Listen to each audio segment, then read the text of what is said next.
করা হচ্ছে সবগুলো বজায় রেখে দরকার হলে আমরা একটু সময় নেব। শেখ হাসিনা যদি আইনের কাছে আত্মসমর্পণ করেন, দেশে ফিরে আসেন, এর চেয়ে সুখের সংবাদ আপনার বাংলাদেশের জনগণের কাছে কি থাকতে পারে? আমরা ওয়েলকাম করব যদি তিনি আসেন তাহলে, এবং শাস্তি ফেস করেন। রায় হওয়ার পর এত মাস কেটে গেলেও দিল্লির কাছে শেখ হাসিনাকে ফেরত চেয়ে পূর্ণাঙ্গ রায়ের অনুলিপি পাঠায়নি অন্তর্বর্তী সরকার কিংবা বর্তমান বিএনপি সরকার। ঠিক এই পরিস্থিতিতে দিল্লি থেকে শেখ হাসিনা ঘোষণা দিলেন তিনি এবছরই দেশে ফিরবেন। এদিকে দেশের মাটিতে আওয়ামী লীগ ধারাবাহিকভাবে রাজপথে নামছে, উঠছে জয় বাংলা স্লোগান। আর এ সময়ে প্রধানমন্ত্রী তারেক রহমান বললেন বিচার হবে আইন অনুযায়ী, দরকার হলে আমরা একটু সময় নেব। কিন্তু কেন? ডক্টর ইউনূসের অন্তর্বর্তী সরকার যেখানে তড়িঘড়ি করে বিচার শেষ করলো, সেখানে প্রধানমন্ত্রী তারেক রহমান কেন হঠাৎ সময় নেওয়ার কথা বলছেন? পর্দার আড়ালে কি ভারত কোনো নতুন খেলা খেলছে?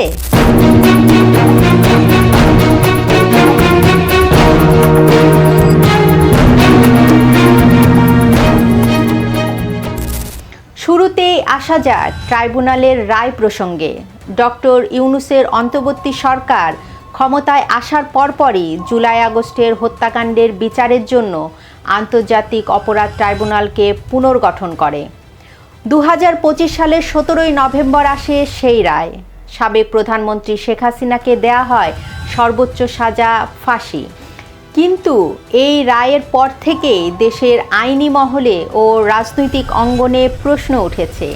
এই ট্রাইব্যুনাল মূলত তৈরি হয়েছিল 1971 সালের মহান মুক্তিযুদ্ধে যারা বাঙালিদের ওপর গণহত্যা চালিয়েছিল এবং পাকিস্তানি বাহিনীকে সহযোগিতা করেছিল তাদের বিচারের জন্য।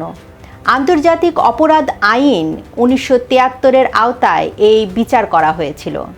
সমালোচকদের মতে 2024 সালের জুলাই আন্দোলন দমনের ঘটনাকে 1971 সালের যুদ্ধ অপরাধের আইনের কাঠামোর মধ্যে এনে বিচার করা আইনের মূল চেতনার ব্যত্যয়। শেখ হাসিনার সমর্থক ও আইনজীবীরা একে রাজনৈতিক প্রতিহিংসার বিচার বলে উল্লেখ করেছেন। আইনি বিতর্কের চেয়েও বড় প্রশ্ন উঠেছে অন্তর্বর্তী সরকারের ভূমিকা নিয়ে।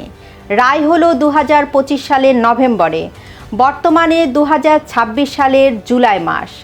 8 মাসেরও বেশি সময় পার হয়ে গেছে, কিন্তু শেখ হাসিনাকে ফেরত চেয়ে ভারতের কাছে বিচারের পূর্ণাঙ্গ রায়ের অনুলিপি এখনও অফিসিয়ালি পাঠানো হয়নি বাংলাদেশ থেকে।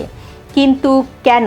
সাধারণ মানুষের মনে প্রশ্ন, অন্তর্বর্তী সরকার কি সত্যি শেখ হাসিনাকে দেশে ফিরিয়ে এনে সাজা কার্যকর করতে চেয়েছিল, নাকি এটি ছিল কেবলই একটি রাজনৈতিক আইওয়াশ? ভারতকে আনুষ্ঠানিকভাবে রায়ের বিবরণী না পাঠানো কূটনৈতিক অঙ্গনে বড় এক রহস্যের জন্ম দিয়েছে। অনেকে মনে করেন ডক্টর ইউনূসের সরকার ভারতের সাথে সরাসরি কোনো কূটনৈতিক সংঘাতে জড়াতে চাননি। অন্তর্বর্তী সরকারের বিদায়ের পর নির্বাচনে জিতে ক্ষমতায় আসেন প্রধানমন্ত্রী তারেক রহমান। আর দায়িত্ব নেওয়ার পরে জুলাই আগস্টের বিচার নিয়ে তার কণ্ঠে শোনা গেল ভিন্ন সুর। তিনি বললেন আইন অনুযায়ী বিচার হবে, দরকার হলে আমরা একটু সময় নেব। অবশ্যই আমাদেরকে খেয়াল রাখতে হবে যে আইন অনুযায়ী আইনের যে সকল নিয়ম করা হচ্ছে সবগুলো বজায় রেখে দরকার হলে আমরা একটু সময় নেব। ডক্টর ইউনূসের সরকার যেখানে তড়িঘড়ি করে আওয়ামী লীগ নেতাদের বিচার করে সাজা দিচ্ছিল, সেখানে তারেক রহমান কেন সময় নিতে চান? রাজনৈতিক বিশ্লেষকরা এর পেছনে গভীর কূটনৈতিক ও ভূ রাজনৈতিক কারণ দেখছেন। তাহলে কি দিল্লির শর্ত মেনে ভারতের কথায় আওয়ামী লীগের শীর্ষ নেতাদের বিচার বিলম্ব করার কোনো পরিকল্পনা চলছে? ভারত কখনোই চাইবে না তাদের দীর্ঘদিনের মিত্র শেখ হাসিনাকে ফাঁসির দড়িতে ঝোলানো হোক বা তাকে অপমানজনকভাবে বাংলাদেশে ফেরত পাঠানো হোক। তারেক রহমানের এই সময় নেওয়ার কৌশল কি আসলে দিল্লির এজেন্ডা বাস্তবায়নের একটি অংশ? এদিকে দেশের ভেতরের চিত্র দ্রুত পাল্টাচ্ছে। 2024 সালে আগস্টের পর যারা আত্মগোপনে ছিল তারা এখন প্রকাশ্যে আসতে শুরু করেছে। সম্প্রতি একাধিক আওয়ামী লীগ নেতার জানাজায় হাজার হাজার মানুষের উপস্থিতি এবং সেখানে বুক ফুলিয়ে জয় বাংলা স্লোগান দেওয়া প্রমাণ করে দলটি সংগঠিত হচ্ছে। এই জনস্রোত এবং মাঠের হাওয়া বুঝেই দিল্লি থেকে শেখ হাসিনা ঘোষণা দিয়েছিলেন তিনি এবছরই দেশে ফিরবেন। আর এই ঘোষণার পরই দেশের রাজনৈতিক অঙ্গনে যে প্রতিক্রিয়া দেখা গেছে তা এক কথায় নজিরবিহীন। জার্মান ভিত্তিক গণমাধ্যম ডয়েচ ভেলেকে দেওয়া এক সাক্ষাৎকারে BNP vice chairman Asaduzzaman Ripon যা বলেছেন তা অনেককে চমকে দিয়েছে। তিনি বলেছেন শেখ হাসিনা দেশে ফিরবেন, এর চেয়ে সুখের সংবাদ আর কি হতে পারে। ইন্টারপোলের সহযোগিতা ছাড়াই যদি শেখ হাসিনা যদি আইনের কাছে আত্মসমর্পণ করেন, দেশে ফিরে আসেন, এর চেয়ে সুখের সংবাদ আপনার বাংলাদেশের জনগণের কাছে কি থাকতে পারে? এখানেই শেষ নয়। এনসিপির মুখপাত্র এবং বৈষম্য বিরোধী ছাত্র আন্দোলনের সাবেক নেতা আসিফ মাহমুদ সজীব ভুইয়া বলেছেন আমরাও তাকে ওয়েলকাম জানাবো। আমরা ওয়েলকাম করব যদি তিনি আসেন তাহলে এবং শাস্তি ফেস করেন। আইনগত কোনো বাধা নাই, উনি ফিরবেন, ফিরে সারেন্ডার করবেন, বেইল চাবেন, সেটা আমাদের নর্মাল সিআরপিসির যে প্রসিডিওর সেটাই উনি ফলো করবেন। আর সবচেয়ে বড় আইনি মোচড়টি দিয়েছেন আন্তর্জাতিক অপরাধ ট্রাইব্যুনালের চিফ প্রসিকিউটর আমিনুল ইসলাম।